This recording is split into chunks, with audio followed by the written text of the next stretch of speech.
भतारी मेरा होली में धोखा दिया है, भतारी मेरा होली में धोखा दिया है।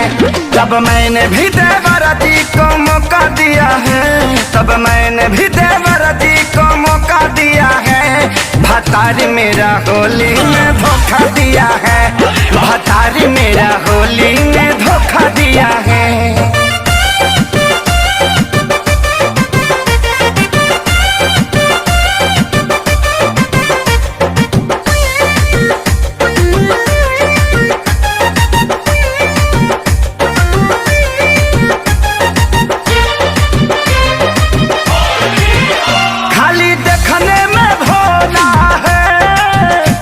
समझती थी लोला है, माल तू को रखले हैं, मेरे सखी ने बोला है, बोला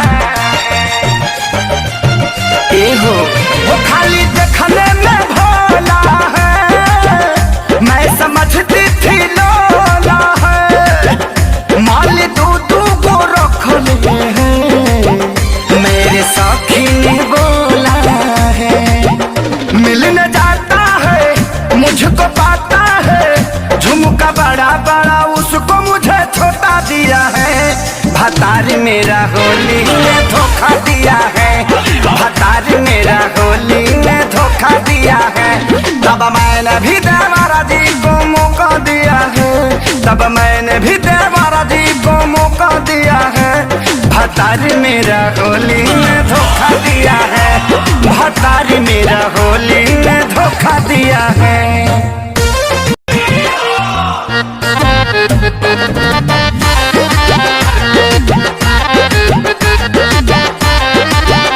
मैं भी ठेला दिखाऊंगी, रोज फगुआ मनाऊंगी, समझ हाथी देवरा से उसका बदला सधाऊंगी।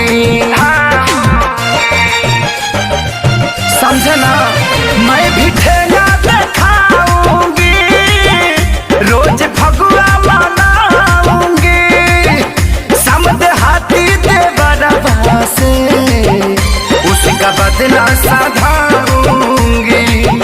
बुरा हाना है पता चला है कि खेसारी ने रकम उसको मोटा दिया है।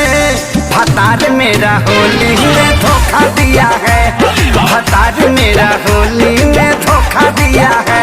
तब मैंने भी देवरा जी को मौका दिया है, तब मैंने भी देवरा जी को मौका दिया है। भतारी मेरा होली में धोखा दिया है, भतारी मेरा होली में धोखा दिया है।